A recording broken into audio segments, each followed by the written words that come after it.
بسم اللہ الرحمن الرحیم، السلام علیکم ورحمۃ اللہ۔ ایران اور اسرائیل کے درمیان جنگ بندی تو ہو گئی ہے، لیکن یہ کوئی مستقل یا ڈیوریبل قسم کی پائیدار قسم کی جنگ بندی نہیں لگتی۔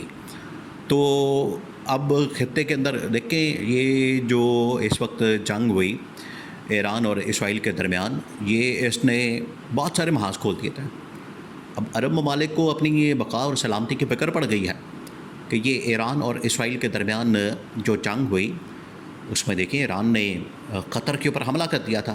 اصل میں قطر کے اوپر یہ حملہ نہیں تھا، یہ اس نے حملہ کیا تھا قطر میں موجود امریکی فوجی اڈے پر، یہ وہاں حملہ کیا تھا۔ یہ اس نے ملک کے اوپر حملہ نہیں کیا تھا، لیکن ایک کھاتا تو کھل گیا تھا، ایک معاملہ تو کھل گیا تھا، اور اگر اس کو وقتی طور پر ہینڈل نہ کیا جاتا تو معاملہ بگڑ جاتا، حالات خراب ہو جاتے۔ قطر اور ایران آمنے سامنے آ گئے تھے، سچویشن بڑی ٹف ہو گئی تھی۔ اب یہاں پر صورتحال یہ بنی ہے کہ، اور اس میں دیکھیں جو مرکزی کردار ادا کیا اس جنگ کو ختم کروانے میں دو لوگوں نے، ایک پاکستان کے آرمی چیف جنرل عاصم اور دوسرے محمد بن سلمان، انہوں نے اہم ترین کردار ادا کیا۔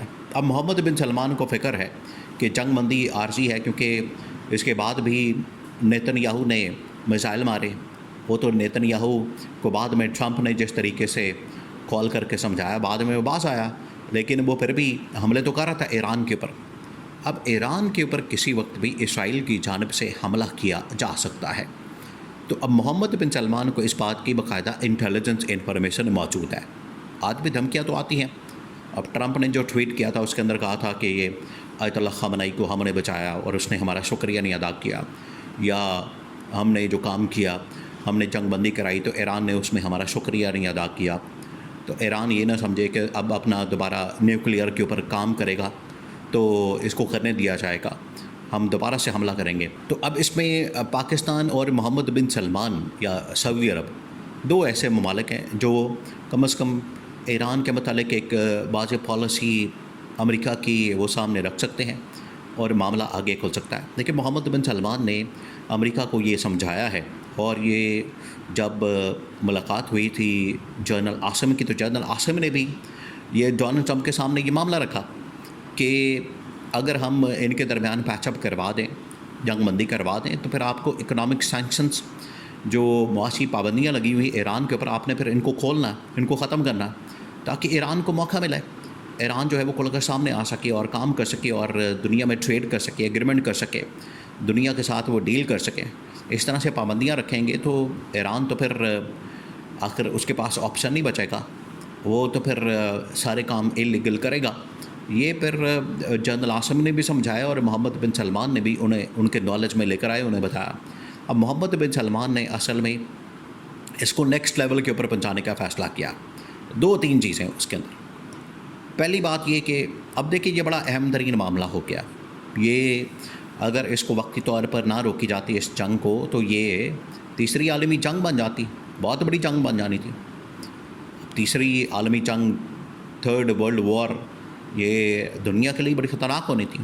سچویشن ویسی بن چکی تھی، بلاکس بن گئے، اتحادی بن گئے، لوگوں نے آپس میں اتحاد کر لیے اور فیصلہ کر لیا کہ اب ہم اپنی مرضی سے مطابق چلیں گے، ہم کس طرح سے کس بلاک کے اندر جائیں گے اور کیا کریں گے، اس طرح کی سچویشن تو بن گئی۔ اب جنرل عاصم نے فیصلہ کیا ہے کہ عمران خان اور سیکنڈ جنرل عاصم، یہ محمد بن سلمان نے فیصلہ کیا کہ ایک تو جنرل عاصم کے پاس بھیجا جائے جنرل راحیل شریف کو۔ دو چیزیں اس کے اندر، ایک تو یہ کہ پیغام دیا جائے جو عالم اسلامی، جو عالم اسلام کی ایک اتحادی فوج بنانی ہے، اس فوج کو بنانے میں کوئی کردار ادا کیا جائے، اس فوج کو ڈیولپ کرنے، فوج کو آخرکار ایک نئی اسلامی فوج بنانے میں، کیونکہ یہ ایران کے بعد باقی ملکوں کی طرف بھی آئیں گے۔ یہ اسرائیل کا بالکل خفیہ منصوبہ ہے۔ اب جس طریقے سے فلسطین کے اوپر قبضہ کرنا چاہتا ہے 4 عرب ممالک کے ساتھ مل کر، جب فلسطینیوں نے اسے انکار کیا تو عرب ممالک پیچھے ہٹ گئے، انہوں نے کہا کہ یہ ہمارے بس کی بات نہیں ہے، آپ کو پہلے فلسطینیوں کو راضی کرنا ہے، فلسطینیوں کو منانا ہے، فلسطینیوں کو اس حوالے سے کنونس کرنا ہے، قائل کرنا ہے، تب یہ معاملہ آگے بڑھے گا۔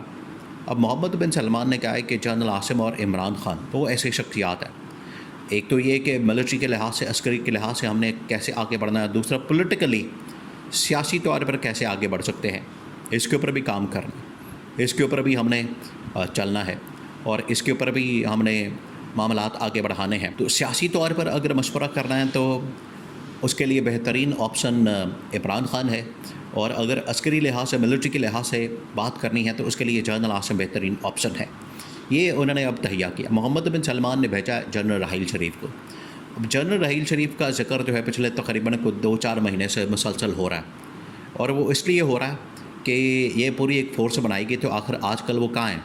کیا ان کی جانب سے کوئی بات ہوئی, پیغام آیا؟